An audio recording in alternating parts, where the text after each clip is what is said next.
अब एक एक करके हम देखेंगे कि सफाई युक्त तेलों में कौन कौन से तेल आते हैं और उनको कैटेगरी को समझना होगा कि कौन सा तेल हमारे लिए बेस्ट है, राइट। तो सबसे पहले हमारा सफाई युक्त तेल, और इसमें आते हैं हमारे पारंपरिक खाद्य तेल यानी देसी घी है, या डालडे का इस्तेमाल अगर आप करते हैं, या फिर आप कोकोनट ऑयल का यूज करते हैं, या आप बटर का यूज करते हैं, ये सभी पारंपरिक खाद्य तेल के अंदर आते हैं। अब ये तेल सफा ज्यादा होता है इनमें, तो इनके अंदर क्या प्रकृति होगी, अच्छा बुरा दोनों कोलेस्ट्रॉल बढ़ जाएगा। अब अच्छा कोलेस्ट्रॉल बढ़ेगा तो बॉडी के लिए अच्छी बात तो है मैम, राइट है, लेकिन बुरा कोलेस्ट्रॉल अगर बढ़ेगा तो आज यही कारण है कि हमारी चलती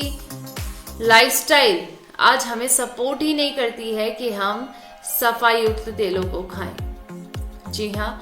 सफाई युक्त तेल अगर आप खाते हैं, देसी घी से अभी भी अपने घर पे खाना बनाते हैं और आप निष्क्रिय जीवन शैली जी रहे हैं, तो डेफिनेटली आगे चलकर आपको दिल की बीमारियां जन्म लेंगी आपकी बॉडी में, और यही भारत में हो रहा है।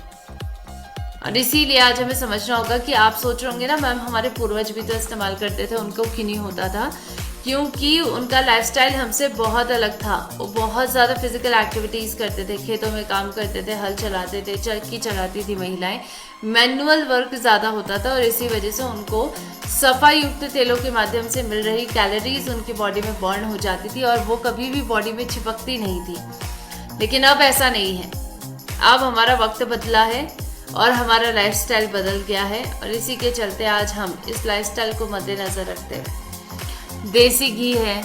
या सफाई युक्त जो भी हमारे तेल है, चाहे कोकोनट ऑयल है, चाहे बटर है,